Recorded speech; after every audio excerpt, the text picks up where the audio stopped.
మీ business ఏదైనా మీ ఊర్లో promotion చేయాలంటే అది సుమన్ టీవీతోనే సాధ్యం. ఇప్పుడే సంప్రదించండి.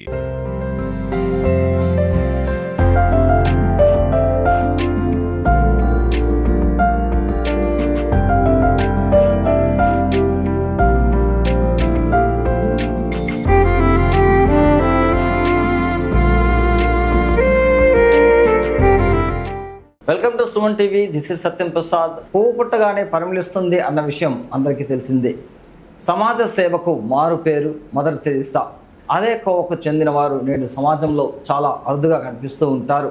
ఇదే నేపథ్యంలో చిత్తూరు నగరంలో సమాజ సేవకుడు, సామాజిక దృక్పథం కలిగిన వ్యక్తి ఎవరైనా ఉన్నారు అంటే మనం మొట్టమొదటిగా వినిపించే ఒకే ఒక పేరు పర్వతరెడ్డి పార్థసారథి నాయుడు.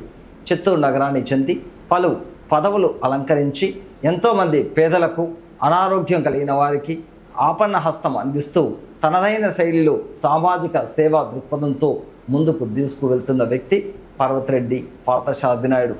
ప్రస్తుతం సుమన్ టీవీ స్టూడియోలో పర్వతరెడ్డి పార్థసారథి నాయుడు ఉన్నారు. ఆయనతో ముఖాముఖి కార్యక్రమం నిర్వహిస్తున్నాం. సార్ నమస్తే. సార్ నమస్తే. మీకు ఈ సమాజ సేవ చేయాలి అన్న దృక్పథం ఎప్పుడు కలిగింది? దీనికి ఇన్స్పిరేషన్గా ఎవరు నిలిచారు? మా తండ్రి గారు ముండెత్తమ్మ గారు, మా అమ్మగారు మాణిక్యమ్మ గారు టీచర్ ఉద్యోగం చేస్తున్నారు. ప్రతి పాకాల్లో ప్రతి శుక్రవారం సంత జరుగును. అప్పుడు డబ్బు ఎవరి దగ్గర ఉండదు, రైతాంగం దాంట్లోనే బతికేవారు. వాళ్ళు రైతులు టౌన్కి వచ్చి బియ్యం కానీ వాళ్ళకి కావాల్సిన సరుకులు తీసుకొని పోవాలంటే చాలా బాధపడేవాళ్ళు. డబ్బులు దొరకదు. బర్మా రవ్వి ఇస్తా ఉన్నారు, బర్మా ఎర్రజొన్నలు ఇచ్చారు ఇండియాకు. దాన్ని మా తండ్రి గారు డబ్బులతో కొని ఈ తిరణాల్లో జరిగేటట్టుగా క్యూగా నిలబెట్టి ప్రతి ఒక్కరికి కడుపు నిండా చేసేవారు. నేను చిన్నపిల్లవాడిని, నాకేమి దాని గురించి దానికి ఏమి తెలియదు. ప్రతి శుక్రవారం ఇది జరుగుతూ ఉండింది. మా అమ్మగారు సపోర్ట్తో జరిగింది. మనం కూడా మన తండ్రి గారు ఈ విధంగా చేశారే, మనం కూడా ఎందుకు దాన్ని చేయలేకపోయినాము, మన శక్తి కొద్దికని అటువంటి కార్యక్రమాలు జరుపుకుంటూ వచ్చున్నాను. ప్రస్తుతం మీరు వచ్చిందనే యాచకులకు లేదా చిన్న చిన్న బెడ్షీట్లు ఇవ్వడము, మజ్జిగలు ఇవ్వడము ఇలాంటివి ప్రతి ఒక్కరు చేస్తారు. కానీ ఎక్కువగా మీరు కిడ్నీ బాధితులకు 10,000 రూపాయలు సహాయం చేయడం, అనారోగ్య సమస్యతో బాధపడుతున్న వాళ్ళని వెతికి వాళ్ళకు సహాయం చేయడం బలంగా పెట్టుకుంటా ఉన్నారు. ఎందుకు? ఏమైనా మీ జీవితంలో అలాంటి ఇన్సిడెంట్స్ ఏమైనా జరిగిందా? ఆ పక్క టర్న్ అప్ అవ్వడానికి కారణం ఏంటి? నేను ఎక్కువగా ఈ అనారోగ్యాలకు చేస్తా ఉన్నానంటే ముఖ్య కారణం మా తండ్రి గారు, మా తల్లి గారు టీబీతో చనిపోయారు. నాకు పుట్టిన వెంటనే తల్లి దూరం అయిపోయారు. తండ్రి గారి సంవత్సరంలో పెరిగినాను. తండ్రి గారు కూడా చిన్న వయసులోనే స్వర్గస్థులైనారు. నేను మా అన్నదమ్ముల దగ్గర వాళ్ళ దగ్గర వీళ్ళ కాలం గడిపి ఉద్యోగం చేసుకుంటూ అటువంటి నా కుటుంబంలో మా అక్కగారు కూడా అట్టే చనిపోయినారు. నా కుటుంబంలో జరిగిన యొక్క బాధ ఇతరులకు రాకూడదనే ఉద్దేశంతోనే నేను ఎక్కువగా ఈ కిడ్నీ, లంగ్స్, హార్ట్, టీబీ వాళ్ళకు ఎత్తుకొని పోయి వాళ్ళకి అన్ని నా శక్తి కొద్దికి వాళ్ళు గవర్నమెంట్ హాస్పిటల్ పంపడం, ధన సహాయం చేయడం, కార్లు వాడ పంపడం అటువంటి చేస్తూ మా తల్లిగారిని రుణం తీర్చుకుంటామని నేను ఆ కార్యక్రమాలని ప్రారంభించినాను. మీరు గతంలో చాలా పదవులను అలంకరించారు. ఏ పదవులు అలంకరించారు? ఆ పదవులు అలంకరించేటప్పుడు కూడా ఈ సేవా కార్యక్రమాలు ఎంత మాత్రం చేసేవాళ్ళు? చిత్తూరు బాలానగర్లో మున్సిపల్ కౌన్సిలర్గా నేను ఉద్యోగం 15 ఏళ్ళు ఉద్యోగం చేసి రాజీనామా చేసి ఆ ఉద్యోగంలో కూడా నేను అప్పుడు స్టోర్లో పనిచేశాను. ఆ స్టోర్లో కూడా పనిచేసినప్పుడు చాలా కరువు, ఎక్కడ నీకు స్టోర్ తప్ప వేరే ఎక్కడ దొరకదు. ఆ పరిస్థితుల్లో కూడా నేను మన గవర్నమెంట్తో ఈ యొక్క నాయకులతో మాట్లాడి ఎక్కువ బియ్యం కోటా తెప్పించి సాయంకాలం పూట కార్డు లేని వాళ్ళు కూడా వాళ్ళకు నేను సప్లై చేస్తూ ఉన్నాను మనస్ఫూర్తిగా. అక్కడ కూడా ఏ రిమార్కు నేను తీసుకోలేదు.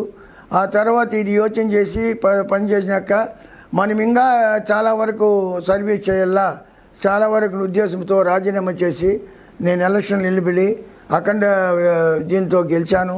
ఆ రోజు నుంచి కూడా కౌన్సిలర్ అయిన కూడా నా వార్డులో బాలాజీ నగర్లో ప్రశాంత్ నగర్లో ఆడంతా చాలా నీళ్ళు లేవు, కరెంట్ లేదు, రోడ్ లేదు, డ్రైనేజ్ లేదు.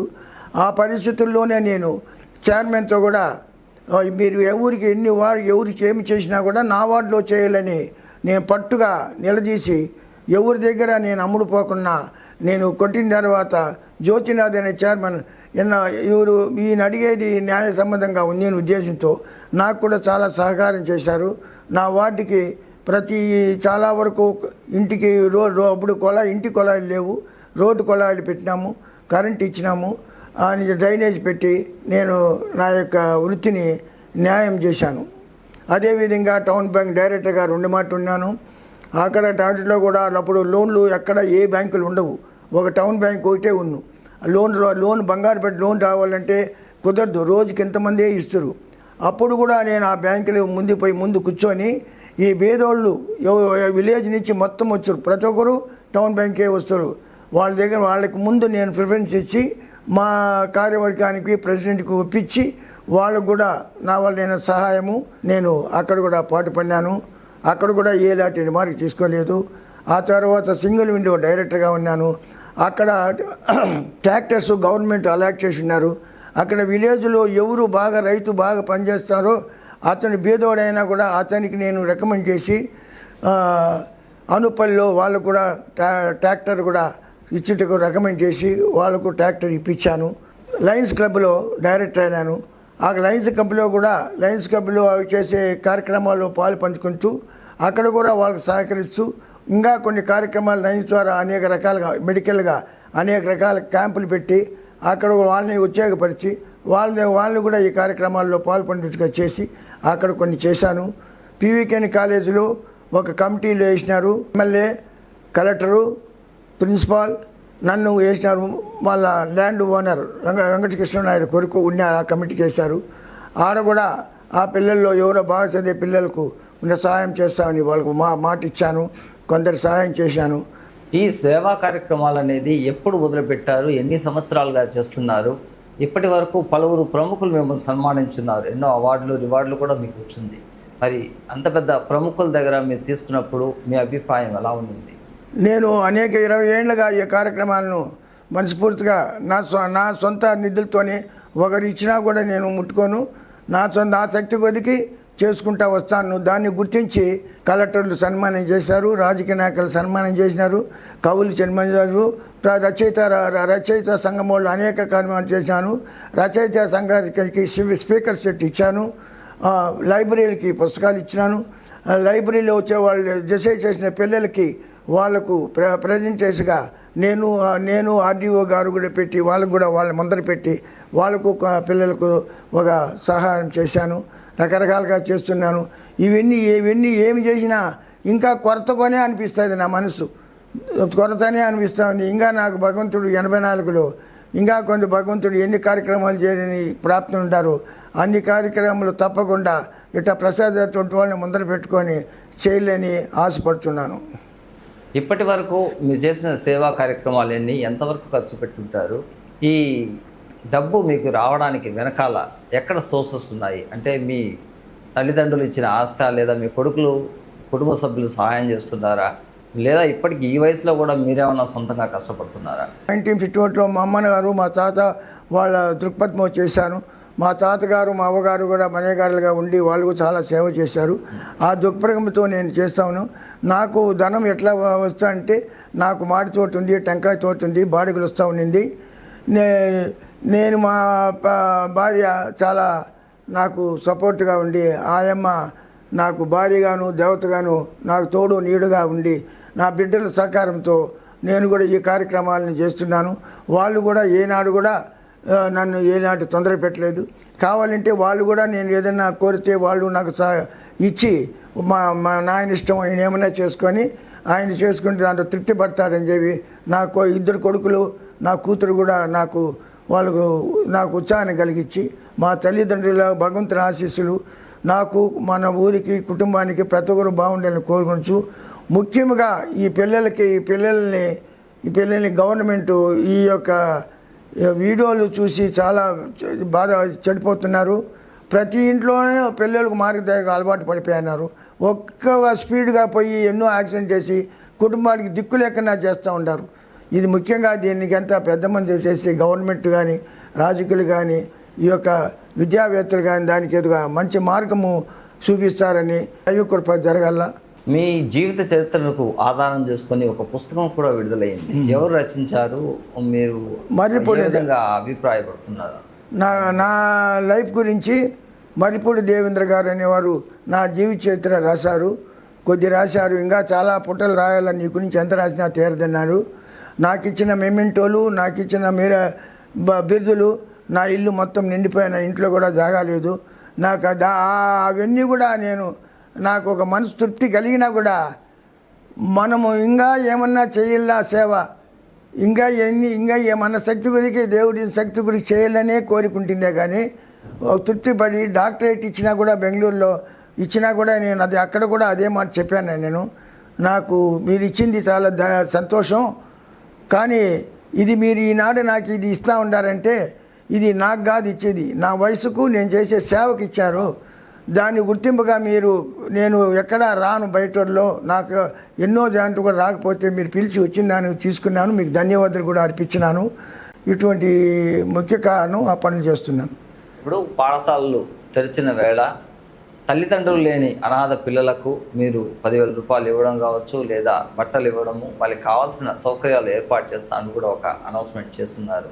మీరు మన సుమన్ టీవీ ముఖంగా వాళ్ళకి తల్లిదండ్రులకి మీరు ఏం సందేశం ఇవ్వాలనుకుంటున్నారు?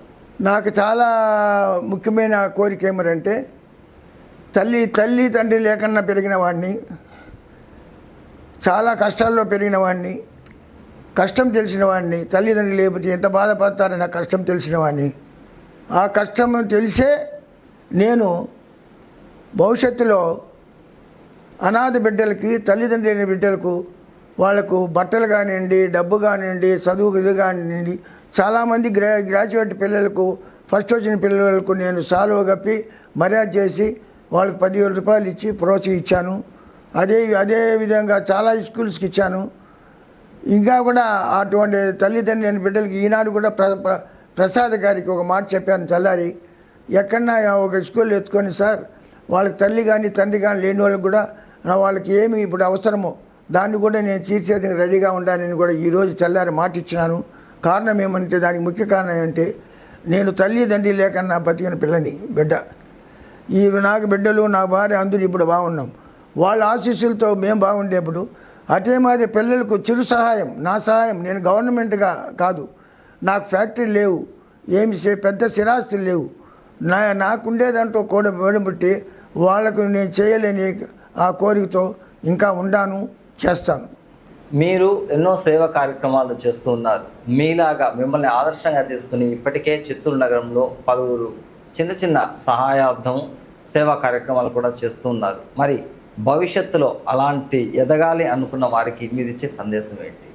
ముఖ్యంగా మన చిత్తూరు ప్రజలు కూడా నేను చేసే రచయిత సంఘం కానివ్వండి, టీచర్ కానీ వాళ్ళంతా కూడా గుర్తించి వాళ్ళు కూడా నేను ఒక జాగాలో చౌడేశ్వరం గుడితో నేను మంచిగిస్తే వాళ్ళు కూడా మన గాంధీ బొమ్మ దగ్గరగా హాస్పిటల్ కూడా నేను మజ్జిగ సప్లై చేసినాను, అన్నదానం చేస్తాను.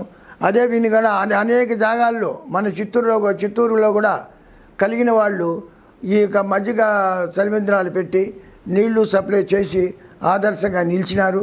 చాలామంది నేను బెడ్షీట్లు ఇస్తే కొన్ని జాగాల్లో వాళ్ళు కూడా ఇస్తూ ఉంటారు. వాళ్ళల్లో కూడా ఇన్స్పిరేషన్ వచ్చింది. ఇంకా మారల్లా మనమల్ని ఈ చిత్తూరు చూసి ఇంకా మన జిల్లానే కాదు, రాష్ట్రమే కాదు, దేశంలో కూడా మార్పు రావాలని నేను కలలు కంటా ఉన్నాను. చిత్తూరు జిల్లా వ్యాప్తంగా తన సేవా కార్యక్రమాలతో ముందుకు దూసుకువెళ్తూ నేటి యువతకు ఆదర్శంగా నిలిచిన పర్వతిరెడ్డి పార్థసారథి నాయుడు గారు పాఠశాలలు పునఃప్రారంభమైన నేపథ్యంలో ఎక్కడైనా ప్రభుత్వ పాఠశాలల్లో తల్లిదండ్రులు లేక అనాథగా ఉన్న పిల్లలు ఎవరైనా ఉంటే అక్కడ పాఠశాలకు చెందిన ఉపాధ్యాయులు కావచ్చు, లేదా ప్రధాన ఉపాధ్యాయులు కావచ్చు, లేదా నగరానికి చెంది గుర్తించిన వారు ఎవరైనా కావచ్చు, పర్వతిరెడ్డి పార్థసారథి నాయుడు గారి ఫోన్ నెంబర్కి కాల్ చేసి గారి మీరు సమాచారం ఇస్తే వారిని ఆదుకోవడానికి ఆపన్న హస్తం అందించడానికి తాను సిద్ధంగా ఉన్నానని సుమన్ టీవీ ద్వారా తెలియజేస్తున్నారు. మరి అటువంటి వారు కాల్ చేయాల్సిన ఫోన్ నెంబర్ 9985567579. ఫోన్ నెంబర్ మరొకసారి 9985567579. 6759 ఈ నెంబర్కి కాల్ చేసి సమాచారం ఇస్తే అనాథ పిల్లలకు అపన్నహస్తం అందించడానికి తాను సిద్ధంగా ఉన్నానని తెలియజేస్తున్నారు. వారికి సుమన్ టీవీ తరఫున మా ధన్యవాదాలు, కృతజ్ఞతలు.